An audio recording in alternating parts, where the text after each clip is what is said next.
M80 obviously looking like one of the tougher opponents to go against in North America. Still one of the front runners to go all the way to the major. I think at this point, one loss here or there, not necessarily withstanding. And they're coming up next in our third game of the day. But we do have something that we want to go over very briefly just before then. They're playing Beastcoast in game number 3. And just to update everybody on exactly what has gone on so far, there was a tweet that came from Fettuccini, the coach of Beastcoast, relating to the player situation of one Mr. Reverse that is going to detail exactly what his situation is over the coming weeks. The gist of it is that Reverse needs to go and attend to some family matters and will still be playing in their matchup today, but that may not be the same case for tomorrow and the day after. We'll probably see the Tier 1 debut of Tristan coming up very shortly. It's just a matter of when. So at least for today, Reverse will still be playing, but obviously, given the situation that he's under, we certainly wish him and his family all the best, given that this is probably a really tough time to be playing Siege right now. Certainly, our hearts are with Reverse, and hopefully they can still have a great game today, but obviously there's more important things sometimes than Siege. Yeah, and family comes first. It's always been my motto. I think it's a lot of people's mottos, and it's a tough place to be in, and you just got to handle it, and the team I know is going to back him, and I would say that us as a community also need to show the support. Yeah, so hopefully, I think we can kind of put a little bit of the will they, won't they win thing aside a little bit and just kind of hope that everybody will come out with the best possible outcome. But just for the sake of fairness, because they are playing M80, we should talk about how they got here, at least just as a primer for what they're going to do, because they have a doubleheader to play today. They've got M80 first. M80 already won their first game. And let's talk about the reason why Beastcoast right now is still in a winless hole. Hat was a standout player back in stage 1, but as of right now, you kind of wish you could see him do a little bit more, right, Jesse? Yeah, when it comes to Beastcoast, right, I would like to try to focus on the positives, and I think there's two kind of main characters of this team. The first one is Hat. He's always going to be their big fragger. He's the star of the squad. A negative KD ratio isn't great right now, but I think he's had his moments both through stage 1 and through stage 2, and so I want him maybe say that we could see a little bit more from Hat, and I still think he's got potential to pop off. The other player who I think has had a great shot so far throughout the time that they've been playing on Beastcoast has been Reverse. Obviously, it's a tough time today, but I think that Reverse has been a real standout model player, being able to play down late inside the clutch, and when these two work together, I think it's really been incredible. One of the criticisms I've had of Beastcoast has been their trade ability, right? So often we're seeing Beastcoast players not able to follow each other up, not able to work together. I think that there's been some great plays between both Reverse and Hat working as a duo, moving through the map, trying to find those picks one after another. And I've got a clip, if we can bring it up, actually, to showcase exactly what I'm talking about with that. Don't have the clip, my mistake. Oh, well. All in all, though, I do think those two working as a combo have been a real model that the rest of Beastcoast need to follow up and try to kind of emulate with the rest of the team. And I think it's important for Reverse, again, being a brand new player, having a lot on his shoulders to be performing, and even the heads-up plays that I was talking about, some of the games that he had against DZ, it's so important, again, for a rookie to be coming in and showing off their skill and showing off their talent and showing why they deserve to be there over anybody else. And the fact that we can highlight a new player on a brand new team with some maybe veteran players or a little more experienced players is such a positive for that team. Yeah, they're really good players. It just might take a while for them to cook, to get to a point where they perform up to their own expectations, because Mr. B don't play to lose. So if he's in a situation like this, it might just be a case of playing the long game. Maybe they don't immediately perform right out the box. So far, that's what they've showcased, and they have to do it against M80 up in this game. And you want to know who had a really standout performance against Space Station on Nighthaven Labs? It's the Swede himself, the Wonder Kid, Spoit. We're just across the channel over here in Denmark. So Sweden is represented very well by this guy right here. This is just his stats from the last game, Lax. A 3.0? 3.25. Well, okay, sorry. Like, I'm just saying, like, as a whole, like, yes, sir. Getting over a 3 is insane. Yeah. Like, that means he literally did everything. Like, he was taking every gunfight, winning every gunfight. And that's the thing about Spoit, though, that I've always loved and appreciated about watching Spoit, is sometimes he looks like he's in scenarios where you can't do anything. Nothing can be done to you. You can't do anything to them, but he makes it happen. He is a playmaker. He's a star player. Everyone knows him, and it's no surprise. I mean, to me, it's a surprise seeing a 3.0, but maybe to some, you know, that are huge fans, it's no surprise to them, but that's just insane. Yeah, he put a masterclass on how to play, especially defend on Nighthaven Labs, and earlier today, you know he's warmed up. This is the scariest version of Spoit. I think he has had games where he's looked a little bit weaker. He's had games where he looks like like the best player in the entire world. Earlier today, about an hour ago, he was looking like the best player in the entire world. So if you're Beastcoast looking at this M80 squad, that's the guy you got to go up against. That's the form he's entering this match with. That's very scary. I'd be shaking in my boots. I'm not going to lie, Jacob. Would you be shaking in yours? Definitely. I mean, you want me to go up against... I mean, okay, to be fair, back in the Me Invitational, I did technically kill Spoit twice back before he went pro. So I'm going to take... I'll take my dubs where I can. A kill's a kill. A kill's a kill. It was twice on Pengu, it was twice on Spoit, and that is my entire career highlight right there, was just that one meme tournament. Who's counting, though? I mean, me. Because I really don't have anything else I can work off here from this point. He is the star of M80, but we did give ourselves a challenge, or I challenged us, to try and find other things about M80 to talk about that aren't just Spoit. The problem is, he was just the Azami wizard on Nighthaven Labs, and was probably the primary reason why Space Station could get away with basically nothing for that entire game. That was a 7-1. That was the fastest Nighthaven game so far we've had in Siege history. But even with his amazing performance, when you still looked at that scoreboard, everyone else was still relatively close. And that's nothing to take away from the rest of those guys. All four of those guys, and they said it in that little interview, they're a world-class team. They are literally a world-class team. And watching that performance, when M80s has amazing gun skill, amazing looks, amazing communication, amazing players, amazing coaching staff, dope CEO, they're bound for success. Yeah, I think one thing you cannot do against M80, and Space Station maybe just learned this the hard way, is you can't set them up for success right out the gate. When we saw that Nighthaven Labs matchup, what was the first thing Space Station did when they got into that server? They banned out the bandits. That left so many strong defensive operators up for M80. They abused the Azami. They abused the Valkyrie. They had so many tools at their disposal, and they racked up 5 kills in a row to start that map. If we're coming into this next map here, and depending on what side we see M80 start on, I want to see Beastcoast not make that same mistake. If you let M80 get off to a good roll, if you give them all the tools in the toolbox, they're going to abuse those tools, and they're going to make you pay for it. So what's the thing Beastcoast has to do to win at this point? If we're calling M80 juggernauts on this scale, is it the map that they pick? Is it a crazy operator, some strat they pull out multiple times in a row? Do Beastcoast have a trump card? I'm summing it up. They just have to perform better, because M80 has shown against multiple top teams now that they are here to play, they are here to win, and they're going to keep doing that. They haven't let up, in my opinion. They have not let up, maybe in the OXG game, and that's that half, but for the most part, they have stayed pretty consistent across the board, and that's the Siege, personally, that I love to watch. Just the dominant team showing why they're the better team that day, and the performance as a whole. I think it's like a 2-step plan for Beastcoast coming into this. Number 1, get the fundamentals down. Make sure you're trading your teammates. Make sure that your plans are going according the way that they should. And if they don't, have a backup plan. Be able to come around and save things when they start going off the rails. Step number 2, once you've got the basics down and your pushes are going pretty well, your holds are going pretty well, throw in some of that magic. I've seen Mr. B do some of the craziest things on this stage and in this server that any North American player has ever done. We haven't really seen that so far. So I want to see some of that craziness. I want to see a little bit more of that action, but you do need to get the fundamentals down first, and we do need to see that trade game shaping up a bit for Beastcoast. I can definitely see where both of our heads are at in terms of who we think is taking this game. That is well, yeah. If Beastcoast can get any advantage, personally, I think it comes down to map selection. So is there any battleground in particular where they might have a shot? I mean, yes and no, right? Like, there's some terrible maps for M80. I mean, they hate Oregon, but they're going to ban it. They've got 4 bans coming through here. Consulate is one that could be interesting. We've never seen it before. The ban rate from M80 is a little bit higher than Beastcoast.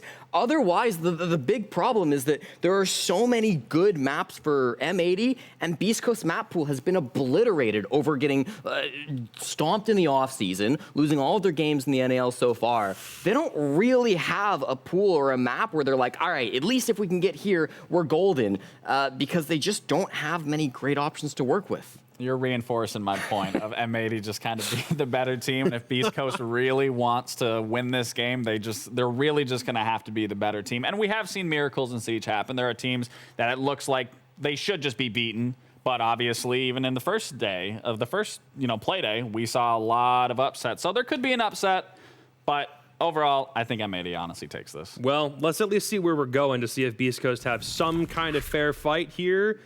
Bank, what do you think? Okay. I actually did predict this. This was the map that I thought we may end up going to. It feels like the least bad option for Beastcoast out of the things that M80 didn't want to ban out.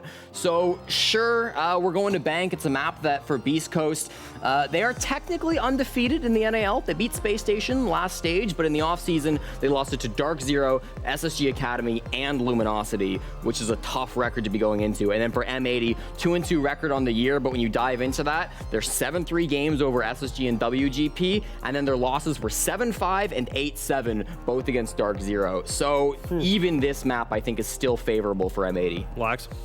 Looking at the map and being Bank, we haven't seen Beastcoast be overall like top tier coordinated, and this is a big map. You got to clear a lot of space. You got to get a lot of information, not just information for yourself, but relaying that to the team, and then obviously back and forth. So it being such a big map and they already aren't looking that strong in terms of their coordination, it's a tough call. How much of this comes down to the fact that they decided to move away from 2 players, or more accurately, Hyper retires, they decide to move away from Vert. They bring in Spiff, they bring in Reverse, both of which very clearly have obvious upside or they wouldn't have picked them. But those guys have been playing for so long. To move away from them and all of the different little nuances that they've picked up over so long playing the game, how much of this is just Beast Coast still not really knowing how to tap into the skills of the new guys and whether those dudes actually have a full repertoire? I think that's a perfect example of what you're saying, of losing 2 veteran players and kind of bringing on a rookie and then a semi-experienced player. I think that really is what's playing more into Beast Coast. I don't want to say downfall, but maybe not to their best potential of having those original players of Vert and Hyper. Yeah, I just feel like with, how short the offseason, or how long the offseason was and how short the group stage season is, if things weren't clicking in the offseason, and they weren't, that if things aren't clicking at the start of this stage, having so many young players, so many rookies, even the players that were on this team earlier on in the stage, right? Like people like Mr. B, they're still relatively new, right? Hat, relatively new player, despite the fact that, he was on the team in stage 1. I think it's going to be very difficult for these new-ish players still in their rookie year to come back and to try to reshape things, fix all the mistakes after so little time because they just played so many games in week 1. Now they got so many games in week 2. Maybe that would have been easier with veteran players, but even still, it's going to be a tough job. It is a little bit of time. They literally need to start getting more on the board than what we're currently seeing, because if they don't, like you said in the beginning, they're going to be drowning. I don't want to mention this just because we're talking about Beast Coast being in a hole, but after this game is done, they will be 50% of their way done with the group stage, with still one more game to play after this at the very, very end of the day. So if they don't win this, it's not that they're mathematically already eliminated from qualifying for playoffs, but to get no points, assuming it's a regulation loss, is the worst way you could possibly start your first half of the groups at this point. It's mentally draining as well, that you put in all this work, all this practice, and it's not paying off. That stings. I know what it's like. Unfortunately. Yeah, you want to talk about your PTSD from stage 1? No, not at all. Yeah. Not at all. Not even a little. I do think, though, that, we're starting to get to the point where Beast Coast can maybe come into some of these matches with the mindset of, let's just try to improve, right? Realistically, top 6, it's pretty tough to get to. It's not out of reach yet, but it's getting there. And I think as we get further on through the group stage later this week, you can try to focus more on improving rather than racking up the wins, and then your focus is all on the LCQ. I will say this, because it sounds like I really have been a Beast Coast hater, and I apologize, Grant, I'm not a Beast Coast hater. But there is, when your back is against the wall and you kind of don't really have anything to lose in a sense because you've really just kind of been getting beat a lot, it allows you then to expand of things that you can try differently that clearly haven't been working in the past game. So that does allow you to kind of free ball things. And if that gets the ball rolling, then that's what you just got to do and just keep going from there. So, I mean, you can't really speak from too much personal experience, right? Because you did that with Parabellum. It was only a 1-game win. I mean, I'm assuming you... well, no, I more mean that you, I know. You tried to activate that 6th gear in stage 1. It didn't work. It didn't work, exactly. But I was able to try it. That's true. We were able to stray away from it, and we were able to, just be like, all right, you do this, let's see how this works, everyone do this. So, again, having your back against the wall isn't always a bad thing, because then at that point you're playing with nothing to lose and something to prove. So at that point, it does allow more opportunity, even for players to flourish, because they aren't so stuck on, I have to do this, It now allows them, well, I can go here, I can go there, I can take this fight, and hope that it works out. I will say this. just knowing what the storyline for Beastcoast is going to turn into because Reverse is not going to be able to play for this entire week. If Beastcoast were to win this game and then maybe win a little bit more over the course of this week and then still qualify for playoffs, if they were to do that, that's probably one of the better storylines in North America just because of how unlikely it is. And if they're already in a hole, to see them climb back out of it would be one of the coolest things we could see this stage. I think if we see something like that happen, I think you've got to give a lot of credit to the coaching staff of Fettuccini and the rest of the players on Beast Coast for really putting in the work between last stage and this, or for last week in this, I should say. Because throughout week one, we saw some similar trends going on with their problems. If they've managed to fix all of that to the extent where they're able to beat M80, a team who have looked so good throughout their entire existence, throughout the stage, throughout the day, then I think you're starting to see, wow, okay, this coaching staff is the real deal. Despite all this adversity the Beast Coast are going up against, they've seriously put in the work for this. They got to get there first. They got to prove that to us. But certainly, I think that if we manage to get the Cinderella run to come through and we get Beast Coast turning this around right here, that would be something. Definitely. Well, you might be asking, hey, casters, can you start the game already? I have the button under my desk, but I haven't actually hit it yet because we're still waiting on everybody to get into the lobby. So we'll go to a quick break, and then hopefully by the time we come back, the game will be ready. See you in a sec.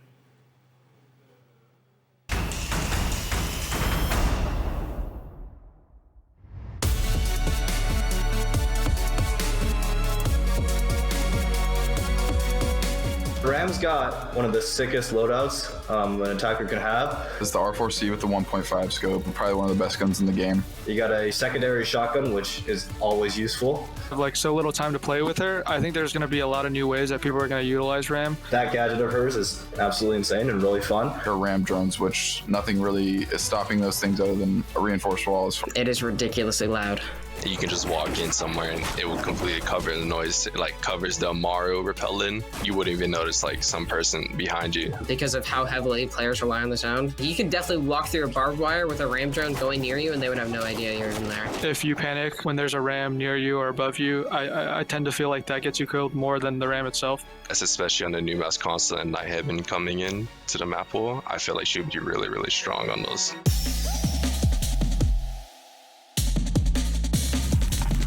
So my favorite moment, I think, when SSG invite finals versus NIP. I was in the crowd. I just started playing competitive. I was there with one of my teammates, and honestly, I wouldn't be here without that. If that makes any sense, it was just like that filled with energy. That was I went. This is why I want to do this. My most fondest memory would probably be at the Yonkapin Major in late 2022, like November, I think. I was there with TSM as a player. It was my first LAN event that I got to play through. And the moment was when we were, I think it was before we went on stage. We had like a meet and greet with a bunch of fans, and that was like the first time I've gotten to actually meet like my own fans. And I got a picture with a whole group of them. It was like Farmer Gerald, Tom J. Sherlock, and Harry, and we picked up a Tom J. Sherlock for the picture. So I would say my most fond moment of me playing Rainbow Six Siege would be when I played CL with RTV. Mr. B in the beginning of the stage said that we were gonna go undefeated. He said that to the whole league, and we ended up going undefeated in that. Not a single loss. And then we basically won all the way through playoffs with only losing one map. But that was for me, the biggest moments of my career so far, and I deserve to be where I'm at. So obviously for me, my most memorable moment would be clutching the 1v4 against Damwon at the Invite 2022. Kansan, but a beautiful double play. And watching from this angle, Kansan, are you a miracle worker? You only need one more, and there it is! We were up 6-5 on bank, and it was the last round, and I clutched a 1v4 to push us into the second map, which we eventually won. I would say one of my most memorable moments in Siege was qualifying for the Mexico Major. It was still pretty cool to travel to different countries. So, we went to Mexico City, and then I got to meet a bunch of the casters, the players. We had to play against a bunch of these teams internationally for the first time. I think the happiest and best moment in my Siege career, it's winning SI 2020.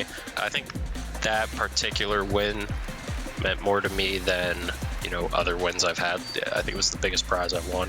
But also, I had just previously been on EG, and we had our string of second places. I was kind of picking up a reputation of being a finals choker. The crowd made it that much better, just like they were on our side the whole time through the game. It was really cool to experience, for sure.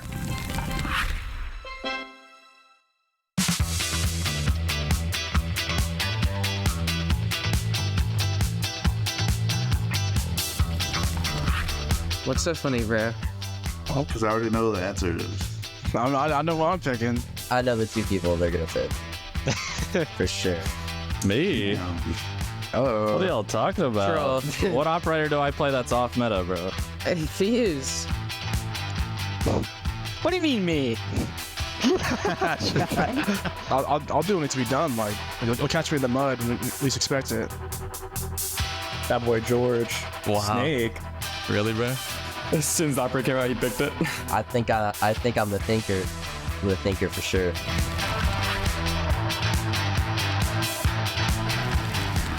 And that's interesting. That one's pretty obvious too. There it is. All gas, no brakes on that guy. That was obvious. Yeah, like I said, I am definitely a thinker. I make the plays. I'm hit. Okay. What? Mass is kind of like a rat on attack. I'd agree. I do. Yeah.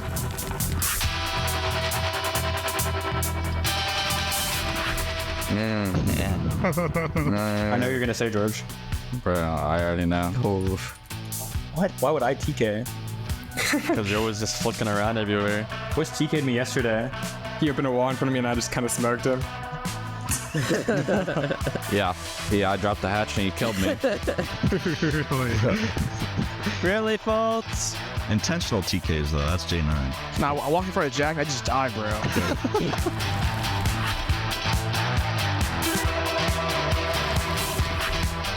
Why are you smiling, bro? Me? Yeah. Because you're gonna put me in, it's just false accusations. Nah, that's rigged. I may sleep up until the scrim, but I'm always on time, so. Well, I remember we had to call you to wake you up for a game, and you woke up and you were dead, bro. That was at like 10 a.m. You expect me to wake up You're that so early? sleepy. There's only one right answer for this one. Pretty much. I remember when you called your dad once and you got mad. Yeah. Me, bro. I'm the rooster. I'm I'm there at 7 a.m. just screaming, bro. Like. Can you do the noise again?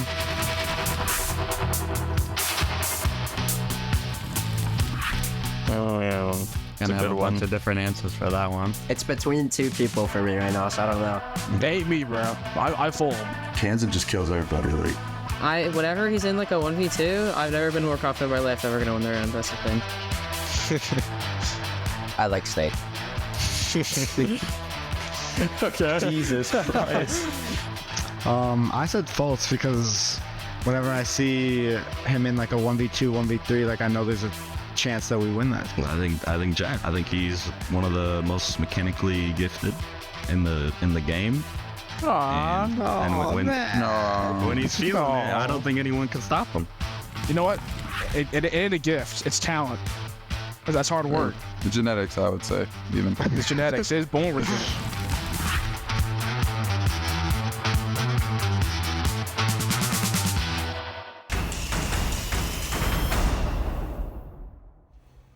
Hello, friends. Welcome back to the North American League. Now, chat, I have been looking at you for a little bit here, and I can see you're a little bit upset, but I need you to do me a big favor and forgive me because I still can't press the start game button quite yet.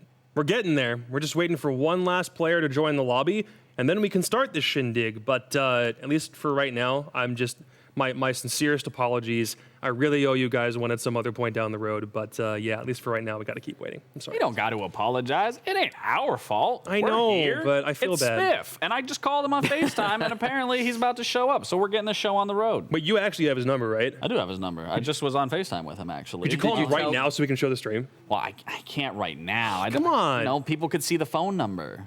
Oh, I wouldn't want to dox my homeboy. He'd lose internet again, and then we'd have to wait another 30 minutes. It would be bad. So it would be bad. So, Chad, I just want to say, if Chad, you're mad at me, you're mad at Jesse, you're mad at Jacob, we don't care. It's not our fault. We're just here.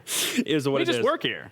We'll just keep chilling up until we actually get Spiff in the lobby. He is here, but just as a quick primer before we jump back into things, Jesse, because we're going to this map, just remind everybody about whether these teams are good or bad at the map that we're going to real quick. Well, I'll give you a fun fact, Jacob. Both these teams played Bank in Gamers Without Borders, and both of them lost it to Dark Zero. Both of them started with either a favorable or even first half. The second half, unfortunately, both ended up pretty poorly. We saw an M80. Spoit kind of went missing second half there from my notes, as you can read, Gabe.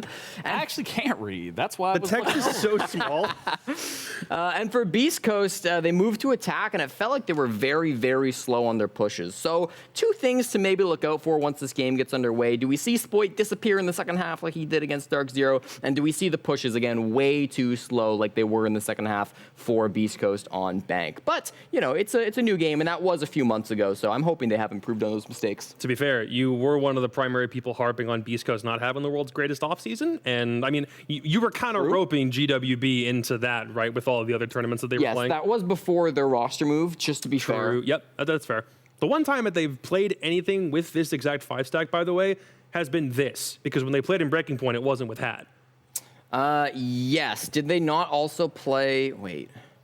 I love Jesse's notes. I'm not going to lie. Like, Wait a second. No, they did play the Game Rogue tournament. Game Rogue, I was going to say. Hat was playing with them, but he was playing like from his jet ski resort because he was on a birthday celebration or whatever. Who was playing that? Hat was. They had their whole roster, but they weren't all at home. He was at a jet ski resort? It was his birthday, I think. Yeah. Dude, what? He was balling and still playing off-season Siege for Beastcoast. Like, there's no better way to ball in this Imagine game. you're in the Alps and you're just like, you know, everyone's. I don't even know. Do you even get Wi-Fi in the Alps? That's like. Maybe. I just, you know, we're in the 21st century. Anything's possible. Yeah. You gotta get a really good, like.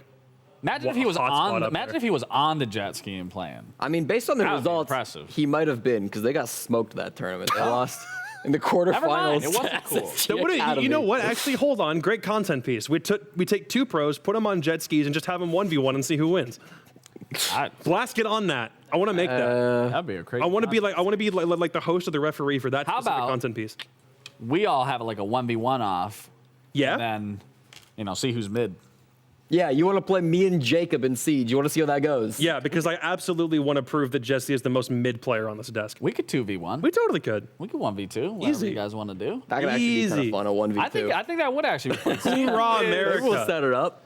Maybe that's how we decide, like, whose job is going to be whose going forward. Like, maybe, like, I'll end up taking hosting. You'll take over. Oh, if you win the 1v1s, you get this chair? Yeah. You want to be the host, Lax? You want to be jumping up there? I'll give it a go. You know, I'm not going to do it as good as Jacob, but I'll give it a go. You might as well get the casters involved on that, too. Might as well be like... I'm smoking those guys. Hey, Carter. Hey, Sam. You guys get in on the 1v1s, too, and then if you lose to Laxing casts for a game, and then you guys come on here. Yeah, you know what? Why not? I mean, you know, actually, no. Never mind. I don't want to do that. Well, we do finally have the game ready. Thank you for bearing with us, everybody. We've got Spiff in the lobby. It's M80 versus Beastcoast. Map 3 is up on deck. If Beastcoast lose this game, then their opportunities to make playoffs go way, way down. So we're kind of hoping that doesn't happen. Just a little bit, subconsciously. Stokes and Links out the call for game 3.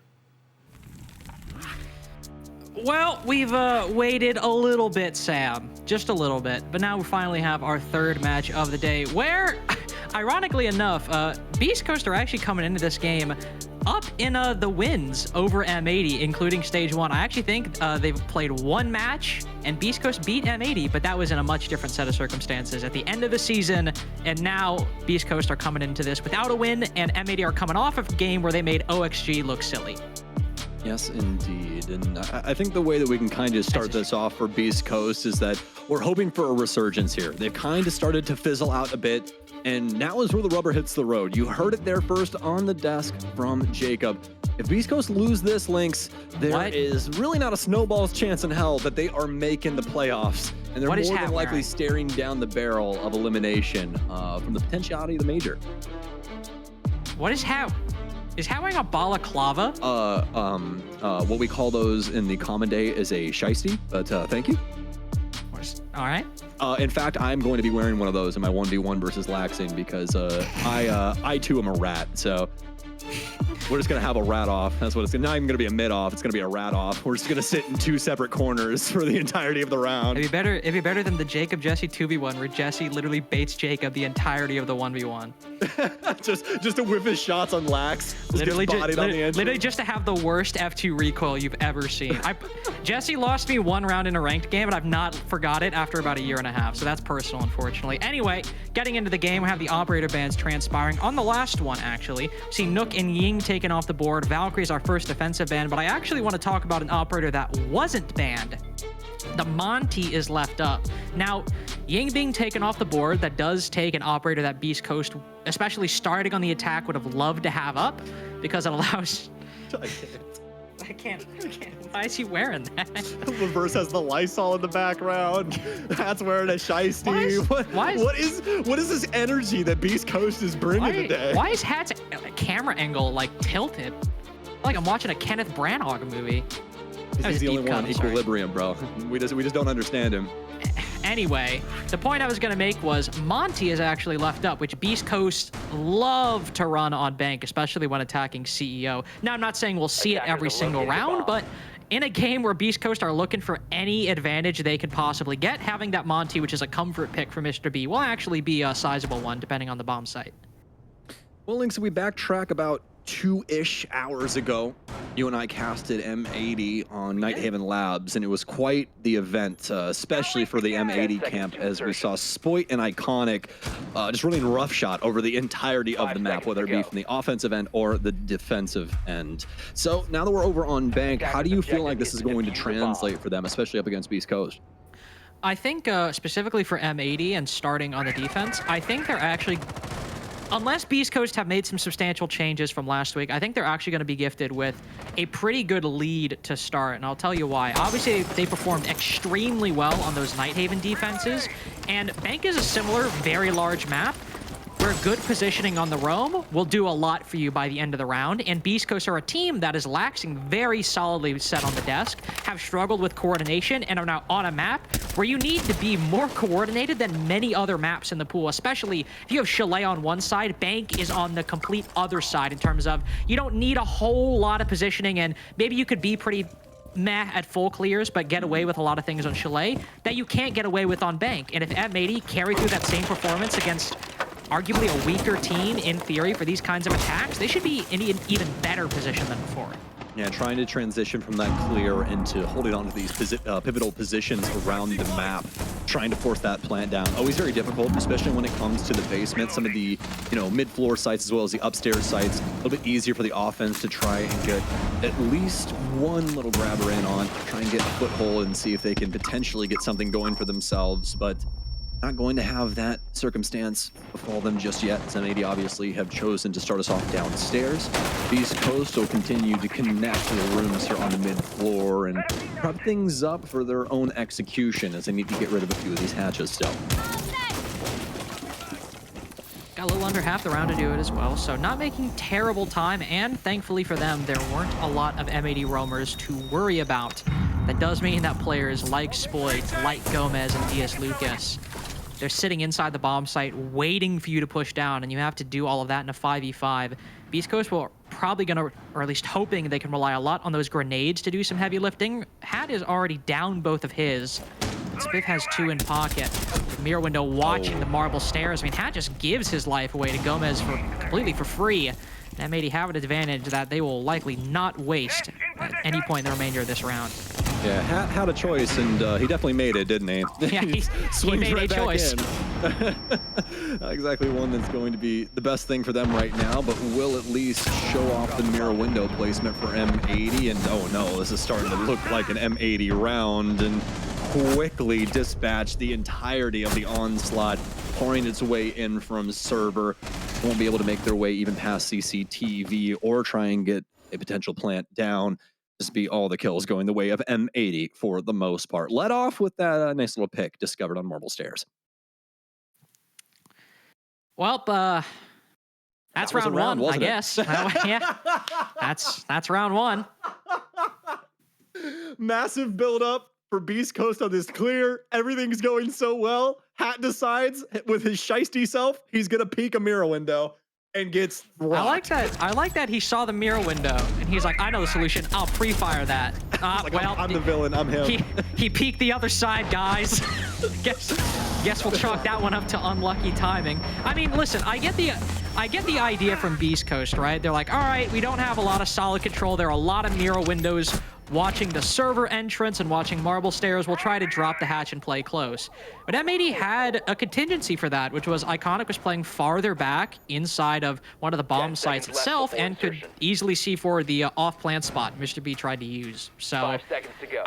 round one, kind of a wash, unfortunately. Not great from Beastcoast and very good from M80, but then again, they just 5-man held the bomb site and never faced much pressure.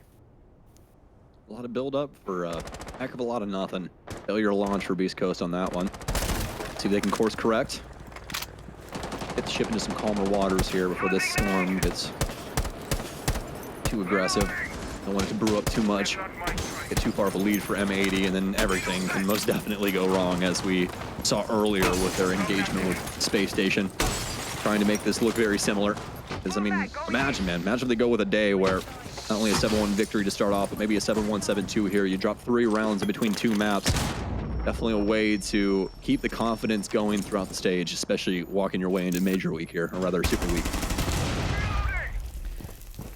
I mean, depending on how Beastcoast fares, this could be a major week for them. Unfortunately, chances of making the major may be erased depending on what happens, or made substantially less likely with their performance. Look to round 2 and the rounds further to try and bring themselves back from the brink.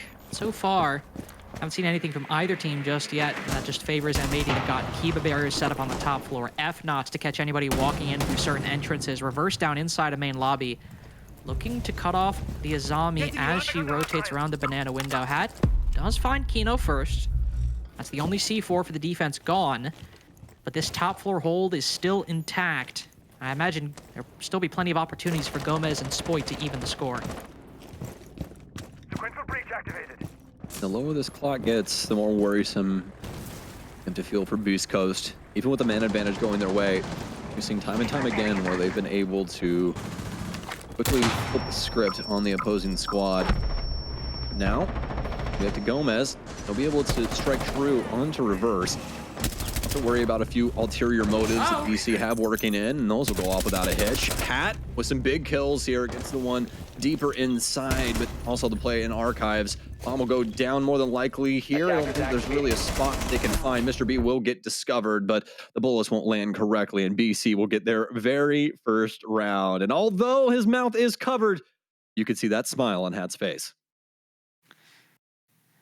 Beastcoast finally also put not only an attack on the board, but one that looked decent. I mean, we see Hat work himself into archives and never really dealt with by the defense. He's able to not only get a kill there, but remain a constant thorn in the side of all the on-site or first 4 players throughout the duration of that round. He finds Diaz lurking around inside of the bomb site, then catches Iconic trying to rotate in later to deal with them. So while we didn't see anything from Beastcoast to really deal with the upstairs player, aside from reverse just watching the banana position, Beastcoast had decided they didn't really need to do anything to clear out that spot. Instead, they would just hold areas around the bomb site, constantly apply pressure and hold angles, and M80 just unfortunately rotated in front of them. So a good round that showcased some good coordination and positioning from Beastcoast to start. Just need to start seeing them string these together, and with the Monty coming into play, hopefully see them recapture some of that kind of random or off spirit that we've seen them employ in the past.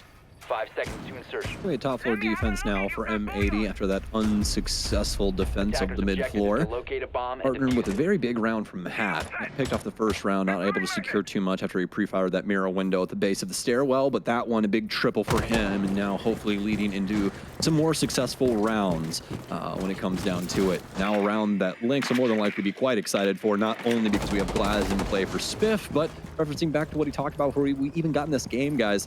Monty's in play. Not only that, gonna be on a top floor assault.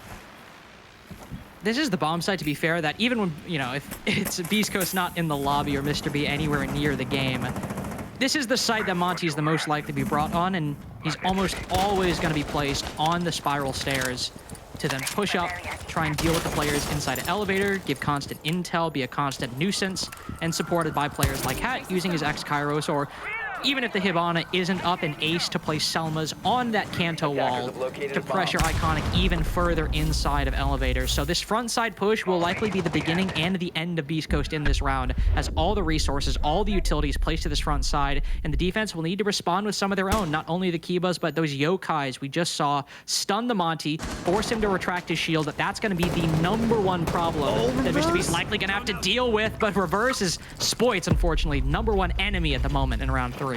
And I mean, somebody has to be. Spoit has constantly been the thorn in the side of any ulterior unit that they have been playing against in recent history, but this time around he's going to have to sit it out on the bench for the remainder of round 3, all due to the efforts of Reverse. And an angle that we really seldom see, the skylight working its way in, usually really telestrated due to that audio of you putting the rope on the actual skylight, but there's so many things going on inside of the lobby right now for M80 that they kind of get distracted, as well as a few of the angles just not working their way in for the defense in the best way possible. And speaking of that, a grenade will fly in too. It takes out Iconic and the two big players from earlier in the day, both dead in the water. Loving this attack from Beastcoast now. It's an old favorite, working very well. Mr. B might fall, but they have acquired the top spiral control, which was the first big step of a 2-step plan that is this Monty front side push. Now they need to make sure these players inside of the site aren't activated and are properly contained by the attack. Gomez definitely could be a big problem, cutting off anybody pushing into Banana. Does spot Reverse for just a second. Now instead it's Spiff to try and take the mantle, but DS Lucas in Electrical instead is the one to shut him down. 3v3 now, running low on time. Beastcoast starting to move farther and farther away from chances of winning this round, but still maintain a lead. Reverse and Doc have both moved into the CEO position, now going for the plant. Doc needs to cut off the closet and the meeting rooms respectively. Oh, but put to such low HP with a C4 from below as well. Hat must come off the rappel, recover the diffuser, plant the bomb, get all the kills with only 1 second remaining. Excellent recovery by M80 to retake their lead. So very well done. M80 showing that they do have a backbone. We knew it was always there, but you know, just not really having to present it too much today, is they've constantly been able to win out their engagements. Fortunately enough, though, it does exist here for round 3, is they'll be able to thwart the game plan, stop the plant entirely, get the big kills on that reaggression, and end up converting this into an M80 round on the top floor. And not one that necessarily was looking too hot to trot off rip, especially with how Mr. B was able to get some pretty strong positioning around Banana.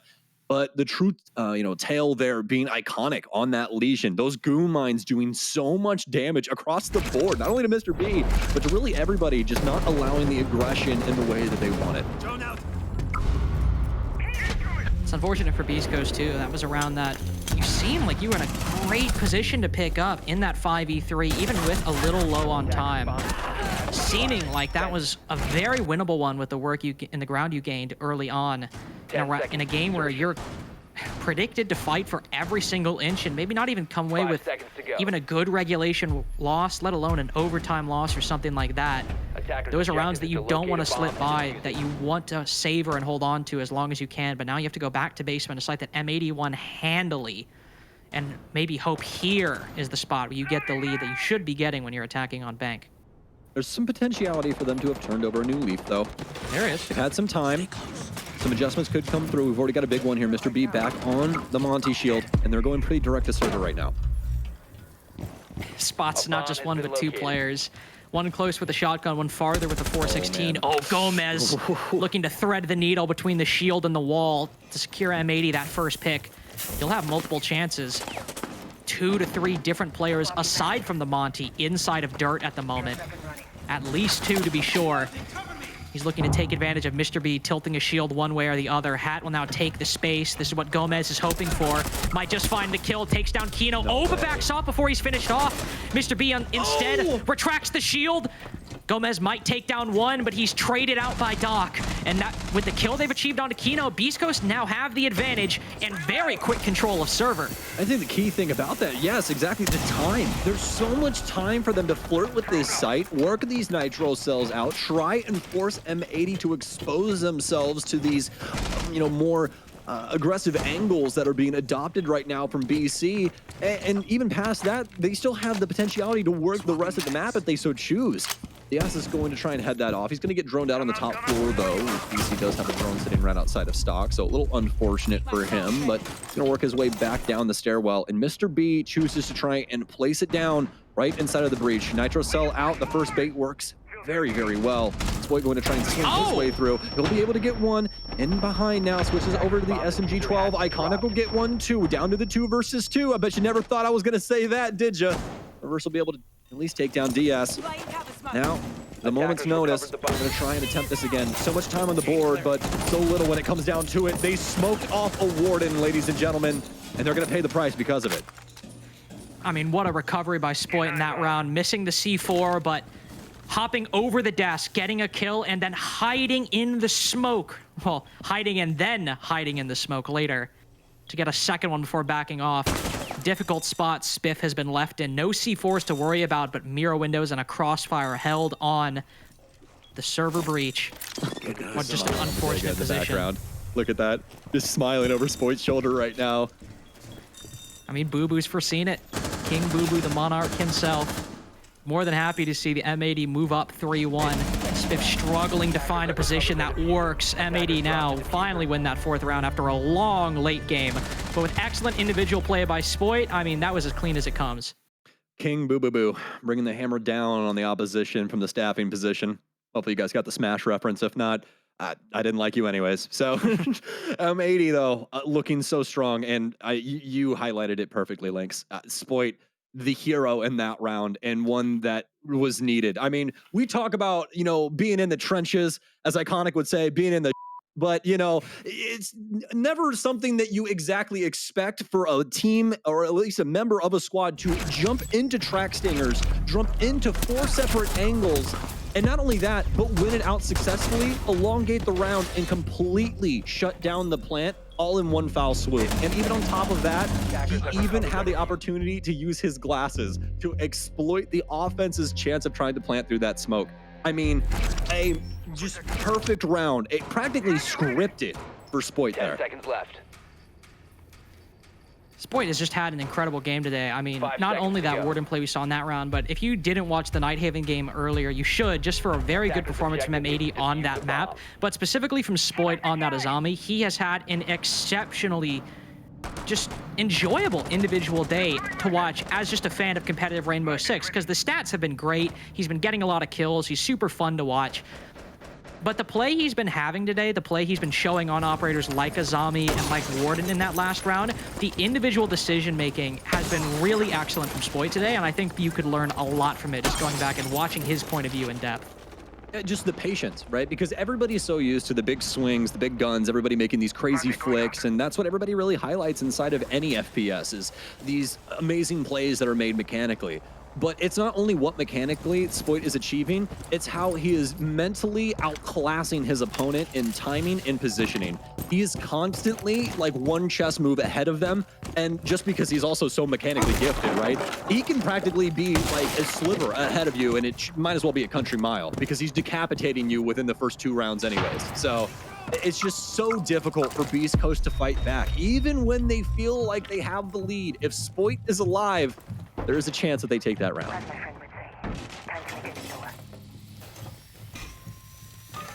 First, he is alive and might just find himself in a winning position. This is where Hat did so much work on that previous open area attack. This time Reverse has crept all the way in, but can look directly into cafeteria and open area if he wants to. Doesn't seem that M80 are aware of his position. Knows the Warden is just around the corner. Drones capturing all of M80's attention inside of the site. Does finally spot one. Oh, but doesn't land the kill. Now M80 will know someone is playing inside of Tellers, and that position has just lost a little bit of its luster.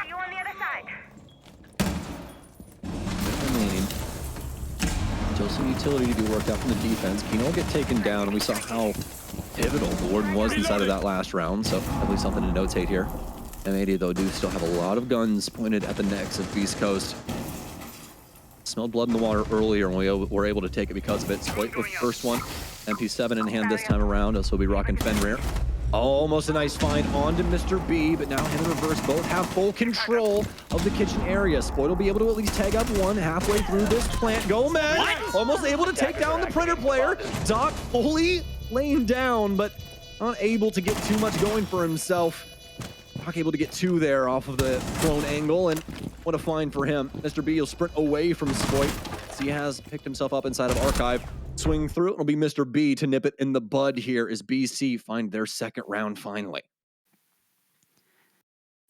Seemed to be a mirror image of the Clubhouse game earlier, and actually the previous Clubhouse game that we saw between OXG and Wildcard, where Wildcard on the attack were consistently able to pick up at least one bomb site CCTV, but the other two constantly eluded them.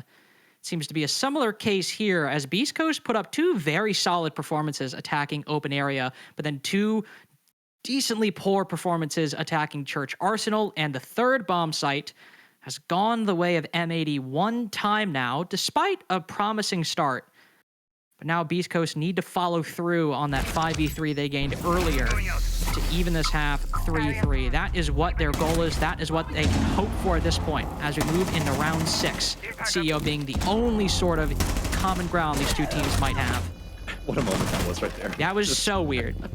It was very bizarre. I had to stop myself because Doc was just like laying just prone, just completely spread out on the floor, and I was like, what do I even say about this? Like, I don't even know what to say. This is just ridiculous. But I mean, it works out for him, and honestly, a lot of those prone angles when you're like positioned that way, right? Not when your head's forward, but when your feet are forward, that works out a lot of the times, man. There was a key time in the history of Rainbow Six Siege where that was one of the most like influential positions you could take, because people's bullets would just smack your feet, they'd smack your hands, they just smack anything that wasn't your head, and it would give you such a strong advantage in those scenarios. Not as much of a deal nowadays, especially with, you know, caliber-based destruction and how they change the caliber piercing on people's bodies, but I mean, hey, still works out for our ace down here, as Doc will be able to at least get one kill for himself inside of Printer before transitioning that into the second one in that round. And now, speaking of transitioning, we're going to head into round 6, see if we're going to end up at a neck-and-neck pace, or if M80 will be able to edge out Beastcoast on the defensive end here on Bank. Monty still poised to be Beastcoast's secret, or not so secret, weapon in this half, but I have to imagine M80 are more than ready for it. We already saw the Yokai's position around the main stairs earlier, but I think Iconic will maybe give up the elevator position, or no, in this case, it's actually DS Lucas on the Mira, I think, instead being the one to hold this position. Maybe for the best, as with Iconic there, if he dies, you lose out on the magnets, whereas this time DS Lucas is not only playstyle as utility, but has the C4, but he too has backed off, and now they are switching. Defensive positions shifting in the mid-round. As Iconic does take that spot inside of elevator. A minute and a half gone. This was the point where Beastcoast started to make progress previously. If they can't replicate that, they're in a losing position compared to their first CEO attack. Just remember how well that went off the last time. We saw the impacts, or rather the goo mines, being able to mess with Mr. B a bit, but past that, BC were able to at least start flirting with the plant. It was really M80's reclaim of that moment that sparked things on the top floor for them. Some big lead picks is what happened for BC in this position around Spiral the last time, especially on the Iconic inside of the elevator. Saw a big frag grenade roll in there, but he's got more magnets this time around. So looks like we're going to attempt to burn an EMP out. Should get eaten up and disable the other ones, but no, it's going to get eaten up from the bottom side. Frag out, and Iconic's ready for it this time. Nobody holding the cross either. So we'll be able to live out in checkers for a little while longer. Oh, Iconic! How does he do it? An impact out, a second one too. He tries to pressure the Monty. He can't get around him. He'll need some assistance later. But a huge 2K out of Iconic in a moment where they needed him most. Spoit trying to pick it up here on the curve on Banana, but they can't find it just yet. It's going to be back in Iconic's court as he's trying to volley, but it can't happen. Doc apparently going to be the demise of M80 here. He'll finally go down into Gomez's hands. Is this going to be a 2 versus 2 after Mr. B picks up his own? Hat does have control of the site. He's got to cover Mr. B putting the bomb down. He's got the shield to cover his back, but this is still all on Hat, and now especially so with Mr. B fallen. 2 times in a row now, Hat left to pick up the pieces of a failed CEO attack. Huge play from Iconic, but still Beastcoast losing a CEO, a key CEO round, as M80 take the lead going into the side swap. Looking like LeBron in that one, man. They called up the number. They're like, hey, we need somebody to make a big play here. Iconic was like, all right, Fair enough. He can handle things on this front side, and he does it swimmingly. Flying colors, no better way you could have potentially done that. Not only that, but also boxing away Mr. B inside of the elevator, basically keeping him out of the play for, 10 to 20 seconds, post-killing both of the assists that he had coming up Spiral. We'll get a nice little play cam here from this once again. Look at that transition. The flick back to the top of Spiral onto Spiff. Iconic with a round we'll definitely be looking back for, for quite some time. Not a terrible start for Beastcoast. I mean, with those open area rounds, they seem at least to have a good handle on how to attack the bomb side. Just translating to the other ones proved a little bit too difficult on the other side, but now 4-2.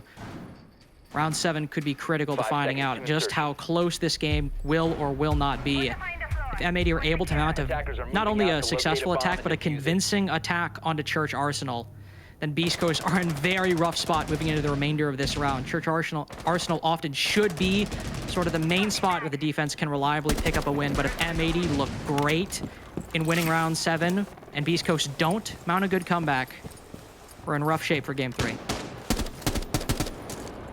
And you got to be worried for him too. I touched on it earlier, but just to update everybody at the half here, Beast Coast is already in hot water for this stage, and a reason being, Lynx, is because if they don't start getting some wins on the board, start getting some points here in the NAL, and they're more than likely not going to have a chance to even try and compete for the major. They'll be in complete open qualifiers, which is just randomly throwing it at the wall and hoping that it sticks. You really don't have a chance to try and game plan for anybody. Anything could take you out, and we've seen that in the past where some of these teams get caught off guard by a few death stacks in some of these tournaments, and that could befall Beast Coast here if they are not careful. Gomez has taken a lot of damage early on, at least for Beast Coast. That's something they can feel pretty good about, especially when he tries to go opening up the holes in the ceiling, whether it's on the middle floor or the top floor. Somebody challenging that angle, whether it's Mr. B or somebody else, could find themselves getting a kill if Gomez continues to go with that vertical destruction. There are some Jackal pings down below that Gomez is hoping with the Skeleton Key he can open up an angle on. Nobody bites just yet. Monty in play from Kino as he walks on into admin. The admin hatch or the small office hatch actually soft. No path of retreat for Mr. B or Doc inside of open area. They're stuck fighting this now. The Jaeger goes in for the revive, but Hat dies around them. It's an easy cleanup for Kino. 5v1 Spiff alone. Oh, that's the shotgun buff in action right there. A clean snipe onto Gomez inside a square. But the rest of M80 have stormed into the bomb site. They've realized the control at their disposal, not keeping up off the gas at any bit in round 7. Yeah, with the energy we're seeing exuded from Iconic, I don't think that there's a chance for BC to come back here. I'll be real with you. I think M80 are going to be all over this one. If we see BC make a comeback here, more power to them. I would love to be proven wrong. But M80, for all intents and purposes, especially from the back catalog we've seen so far this stage, this is their game to lose. And, if I was to put my money on somebody or something, I would bet on that not happening. They're definitely not losing this one. At this point, timeout definitely not out of the cards for Beast Coast. Got to maybe take the reset button mentally, just take pause it now, for a if anything, second. right? Yeah, They're already at 5. Well, that's what I was going to say. They're at 5. That it's within the distance of match point is a better time than any. Just to calm down for a second, take a little bit. You've lost Church Arsenal, and especially seemingly lacking some key parts of a defensive strategy. I mean, you got this small office hatch. Maybe you don't want to open it up, but it's not reinforced. It's not open. Just no commitment. Maybe a part of the strat forgotten. But every roamer in open area was not given an easy way to retreat. And instead, they ended up falling for it. I don't think we actually had a timeout. So oddly enough, despite moving down to a 5-2 scoreline, Beast Coast will just move into round 8, hoping that they can solve it in the round. Well, might be a fact that you and I revisit post round 8. We'll let them speak for themselves when we links. See what Beast Coast can do at the top floor defense for themselves, and it looks like it's going to be fairly aggressive. You got the Doc, you got the Rook, you got Warden here. Omai just for some remedies to some throwables, and obviously we're always going to see a Rooney, so not a big shocker there. But as for M80, I dropped a shield for this one. Gonna put them back onto Hard Breach and Kino for his sake, as he was actually the last one. He'll actually be moving on over to our key sniper operator, so to see exactly what they can get done with this. As don't see her too often, so we'll see if able to try and solve any of these longer issues. Cool thing is I do believe her Lancers still end up actually dealing with these Kiba barriers, so half position might not last for too much longer. Might not, but he'll try his best to make it work. Kiba, I don't think deploying exactly how Hat was hoping for, but he does have a little bit of a spot to work around. Trying to be a little charitable here, but Kiba's not entirely working out for Hat, unfortunately. Rest of M80 setting up their positions, going on these repels. This is where we need to see the fight from Beastcoast. I keep saying it, though. I keep saying it round after round. We need to see the fight. We need to see the fight, and the fight just never comes. Game 1, Game 2, Game 4 now, and we're still waiting to see what Beastcoast has to offer. M80, who haven't really moved into the building all that much just yet. Maybe this is where Beastcoast can finally find some ground. In that M80 have seeded quite a bit, or simply not taken it. It's not a session. They're just biding their time. Doc now falls. Excellent shot by DS Lucas. And Beastcoast, with them sitting in these positions, with them just holding their angles, they might just be sitting ducks for all the M80 players in the rappel. No action taken to stop their fate. What a cross discovered there from Kino, too. They keep trying to operate around these windows. I don't even think that they know that he's his operator till right now. Oh, he's decimating the walls, trying to find some new angles to work his way in for conference. That's where he's going to find reverse housed. With 30 seconds remaining, this is now time for M80 to spark things off, and as soon as I say it, Lynx, they're going to decimate 2 bodies. Mr. B's down. There's one remaining. They cannot hold a candle to the light beam from M80. I mean, they practically opened Pandora's box. There's golden light pouring from this thing as M80 is just sending rounds. Iconic is just letting the chopper sing throughout the building. The M249 water hoses the last player inside of Checkers. And M80, I think that right there really telling the tale in that round of how this game has gone. Sit 6-2 right now up against Beastcoast. I mean, what do you even say at this point? I mean, that's what they pay you to do. Well, right. Whoa, quick wit. I'll be here all anyway. But I mean, what do we even say here? I mean, we had some good rounds from Beastcoast. We had those open area attacks that I've talked about quite a bit. But I'm struggling to find any other positive to point to in this game. And, you know, first week's the first week, right? Sometimes you're playing double headers. It might be hard to fix mistakes on the day. Whatever, okay? That's going to happen. And hey, Beastcoast, they've had some okay individual performances. You know, we've liked some stuff we've seen from Reverse, like some stuff we've seen from Hat, for example, or Doc, or what have you. But in this game, man, I mean, aside from that open area attack, what do we have? What did M80 have in that CEO round? They were That's on what the. I was just about to say. They had about like 5 different players on rappel at any given part of that round. And Beastcoast had the entire site. They had main stairs, they had everything, and they lose every single 1v1. I mean, that's going to happen, but at this point, when we're like 4 games into the NAL, man, it just sucks to see a team that with this record get outclassed. And this is a bit personal because I really like Beastcoast. I really like Mr. B. It really sucks to see this team just not performing on the day. Thank you for having the bleeding heart on the desk there, Lynx. We really appreciate it, showing your true emotions and how you feel about this. Because OT in the cards, by the way. It's definitely unfortunate circumstances befalling Beastcoast, but I think that you put it perfectly, especially with what we saw in CEO. I mean, just break down what we saw from their defensive lineup. You know what I mean? We saw a more aggressive front. We've got Doc, we've got Rook. We've really just got a lot of firepower trying to get into the face of M80, but that's been the exact thing that has been thwarting them the entire time, is that M80 has just been that much better in a lot of these mechanical and team-oriented situations when it comes down to executions and clearing. Beastcoast have not found an answer, and it seems like M80 might have their answer for the very last round. As Mr. B, I don't know if you know this, but you have already been discovered. That wasn't the very first time you've been seen. Oh, I got scared there for a second because our silhouettes are still a little messy. I thought that was somebody else, but no, it was Fenrir instead. So, good news, he's alive. Bad news, M80 put it up top 20. Took a minute 15 though. Now they need to work down to the middle floor to try to create angles to look in towards Hat, in towards Doc. This is a basement defense after all, so if there is more time to be wasted by Beastcoast, that will be a very, very good start. They do finally have a hatch they can retreat through, thankfully, as before they were basically completely trapped inside of open area. Kino does drop down and spots not one, not two, but 3 defenders all on this middle floor.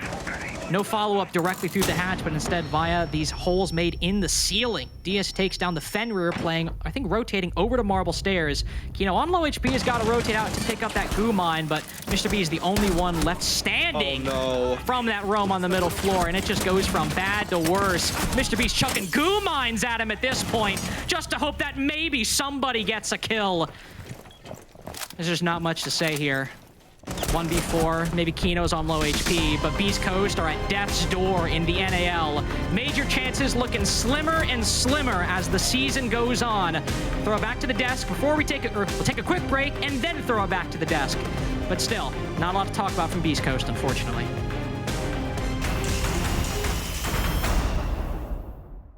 Have you ever wondered how our professional players go pro? Or what happens between our regionals and majors? During the Tier 1 off-season, our Tier 2 scene kicks off with 5 separate regions hosting their own T2 competitions that have the opportunity for anyone and everyone to enter. Now let's get started and welcome you to the Tier 2 ecosystem of Rainbow Six Siege.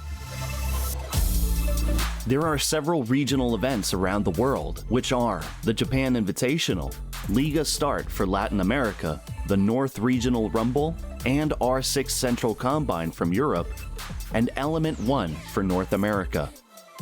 Let's start with Element 1. In the first phase, you have 2 open qualifiers, so that's 2 different chances to register your team. You will need to quickly sign up since there are only 32 slots per qualifier, and it's first come, first served. This phase is over 3 days with the first 2 Swiss format.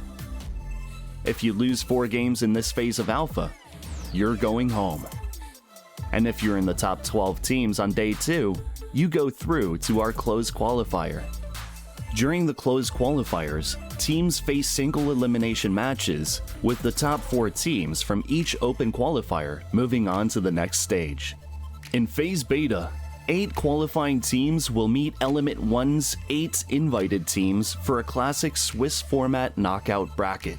3 strikes and you're out, but win 3, and congratulations, you just made the final phase. Phase Gamma is our playoff bracket, where the top 8 teams from the open qualifiers and invites will face each other in a single elimination bracket until we get to the grand final. At this stage, everyone gets a share of the $25,000 prize pool, where the winning team will take home up to $10,000. These events aren't just about the money though. Our Tier 2 events give you the platform to showcase your talent to the world. The matches are live streamed on our official channels with the best upcoming analysts and casters that BR6 has to offer. Win here and your Rainbow Six life could change forever. Do you have what it takes to step up and be the next big name in Rainbow Six? Prove it.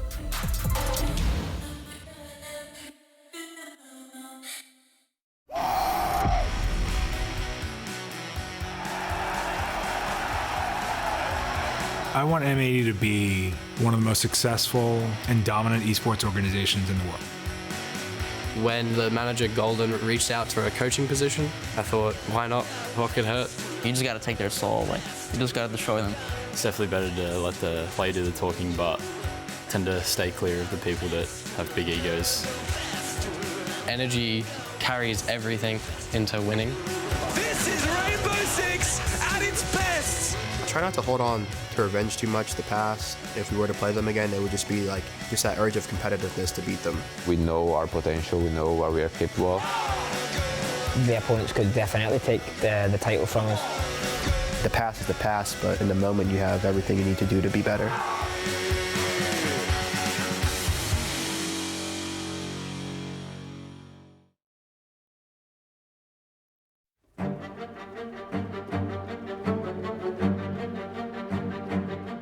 I wouldn't have imagined it, you know, a few weeks or months ago, but now that we're here, it feels like we belong here. I know that they're going to think we're a very easy target, and I think that might be their downfall. You know, I've never done anything like this big in my life. Definitely excited to, meet these teams, been watching them for a long time. So yeah, being, next to them and even competing in the same event is pretty insane. Yeah, it was only until I started competing in Rainbow that I really knew what I wanted to do. I personally am very confident in my team's ability to be able to take this entire major. We just need to play strong Siege, we need to play together, and we need to be very switched on game day. We have very, very strong individuals that can flip a switch and be the best player you've ever seen. Jigsaw is like the quintessential young gunner. He likes to think he's better than everyone, and a lot of the time he actually is, so I respect it a lot. He likes to also tell everyone that he thinks he's better than everyone. He's definitely going to try and get into people's heads this major. God, he's one of the sharpest players I've ever seen touch the game. I know Jigsaw likes to playfully antagonize some of the teams on Twitter or in the lobby and be a bit of the villain. Definitely a bit of a brat when I was younger. There's a lot of tension, I think, between other regions and us. To be honest, the main point holding us back is that we haven't had a competitive Oceanic team in a long time. I think we do have a lot to prove, and not only just for ourselves, but genuinely for the entirety of Australian Siege. We're definitely one of the titans in Australia right now. We're always going to be considered a waste of a spot by other regions. Making the major and competing together is basically why we play. We come to prove ourselves on the world stage. I don't think Team Bliss fears any team, to be honest. Not even the world champions. I would say the sacrifices are worth it if you make it to the top. Basically, you could be the best team in the world one stage, and the next stage you could be out of the league. I personally don't fear anyone. We just kind of have to, we have to deal with what we have. We would definitely be in the underdogs in this major because we've literally proven nothing. We're a fresh team, no one knows how we play. It's like we do have the best 5 that we can produce. Keep energy up, because in the end, energy carries everything into winning. Definitely don't treat us like a lower tier team.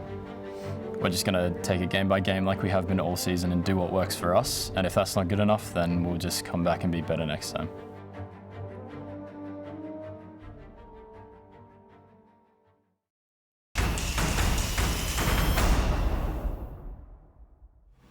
Two games played, 14 rounds won, only 3 rounds lost. That is the story of M80's play to number 3. There's not really all that much else that needs to be said. Could you have asked for a better day? If you're M80, I don't think so. I mean, I think we spent longer waiting for that match than we did watching it. It was a tough one for Beastcoast. Obviously, very dominant showing coming through from M80. As you mentioned, Jacob, only 3 rounds lost the whole day. Yep. What a masterclass. It was the first time they ever had a doubleheader, and congrats to the boys. They did fantastically. I want to talk to Spoit real quick. Because, I mean, we have to patch right back into the M80 house just real fast. First of all, good to see you again, buddy. It's been a hot minute. Good to see you too. Do me a favor and stop being so good. God damn it! Like, stop it. This is just working out way too well for you guys right now. Yeah, it's going pretty good right now. I feel like, I mean, ever since that OG game, we've been, looking over some of the things that we did wrong and, the fundamentals, etc. And I mean, of course, it would have been nice to win that game too, but also I think that game also set us up for more success. So just gotta keep going. That's good, and I want to dive into this a little bit more because obviously it's going really well for you guys right now, Spoit, but compared to where things have been throughout this year, do you think right now this is the best that M80 has been? Do you think you're playing better or at the same level as you were, say, in Stage 1 or, say, even during Gamers 8? I mean, Gamers 8 is basically the tournament where we started, becoming an actual team. I mean, Stage 1, we weren't even a team. Still won the league though. Happy with that. Looking back to run it back, but now we're actually starting to see an actual team. Before it was just some people getting used to different play styles and whatnot. Mm-hmm. So now is actually the time where we actually get to cook some stuff. Looking good. Sure. Just a quick question. I mean, you guys are looking dominant. Were you guys a little surprised that they took you guys to Bank, such a big map? I mean, we've been scrimming Beastcoast before, and the results on all the maps we played was pretty, dominant in our favor. But obviously, we saw that they were, mid game, they were trying to switch things up. They've been VOD reviewing a little bit, but we were one step ahead of that, and we showed it today. For sure. I mean, you guys have been showing it throughout all your games so far. Do you feel any pressure on your shoulders specifically you were already at a top level in North America before, you went to the last major, so far things are looking good. Is there anything on your shoulders right now that you feel like you need to keep on carrying this region forward? Do you feel like you're at the top and you need to stay there? What's the mentality for you guys currently? Hi, Kino, what's up, dude? He said, what's up? Jacob. He said, "What's up?" My boy. What's up, dude? But yeah, I mean, there's always gonna be pressure. I feel like personally, I'm a big fan of like self-improvement outside of the game. So I'm always trying to make sure like that I do things throughout the day. You know, make sure I hit the gym before, even though I woke up too late today because it was early game. But you know, I try and make sure like my outside of game, so it improves my inside of the game. So, for example, today I noticed, I don't need caffeine, for example. It just makes me shaky on game day because I already get that kind of stress from the match day itself. So, I mean, already today, I improved on that part of things. So when you don't have caffeine, you pull a 3.25 KD on Nighthaven. Cool. We have all learned something today. So don't get your coffee in. Don't get your energy drinks before you play Nighthaven, and you're going to do just fine. Yeah. Hope you guys enjoyed that Nighthaven game. I was going to say, thank you for putting on a masterclass so that everyone at home knows exactly how to play that map. Dude, thanks a lot for coming in. I know we're going to talk to you again at some point, either tomorrow or Friday or next week. So best of luck. Have fun scrimming, dude. Thank you, guys. See you. All right. Well, best thing M80 could have had today, only dropped 3 rounds. Yeah. Beastcoast are in a much more considerable landslide now. Yeah, I mean, listen, we're going through the map, and I think for Beastcoast, it's a similar story to what we saw last week. I think at the beginning of rounds, when they've got a plan and they've got an idea and nothing's gone wrong yet, they look pretty good. Some of these Monty rounds behind Mr. B, especially tacking down to the basement, they started off strong. And then they lose a player, and then they lose 2 more players, and then the plant will get denied, and then they have no more time, and then they lose. And this happened round after round after round, and you just saw how shaky they were. This is another great example. You're getting into server, you get a massive man advantage, and then what happens? You go into the site, you throw a smoke grenade at a warden, you get shot in the head, and you lose the round. I think it comes down to the comm thing of trying to figure out who's going to be where they're going to be positioned, how the execute's going to be, because you were saying, you were giving them a lot of credit that they are finding those areas that they can contest, that they can take, but then it's the ultimate mid-round execute that they're failing really hard on. Yeah, and on the other hand, I thought M80, obviously playing as a really great unit. I thought we saw some great moments. This is a great one from Iconic, just playing up towards by the elevator spot. It really did feel like M80 were not only able to hold their own on defense, but then when they swapped to offense, I know the casters, you know, Stokes and Lynx, they were both talking about the Monty ban. They were saying, well, maybe you want to ban Mr. B's Monty, but Kino's Monty looked just as good, if not better. So, Wax, this game is over so quick, and he said that they had done some VOD reviewing on them. So maybe there was some actual counterplay going on, but just for me as a viewer, I don't really know if I learned very much from this map. No, I mean, even in my notes, it was kind of a pretty one-sided affair, and Spoit said it himself. They had scrims, they had everything to VOD review and to check over, and they were always one step ahead, and it clearly showed. Well, that's it for M80, at least for today. They'll have plenty of more games that they have to play over the course of tomorrow and then Friday, and they'll wrap up their best of ones next week. But for right now, we have something to show specifically for them.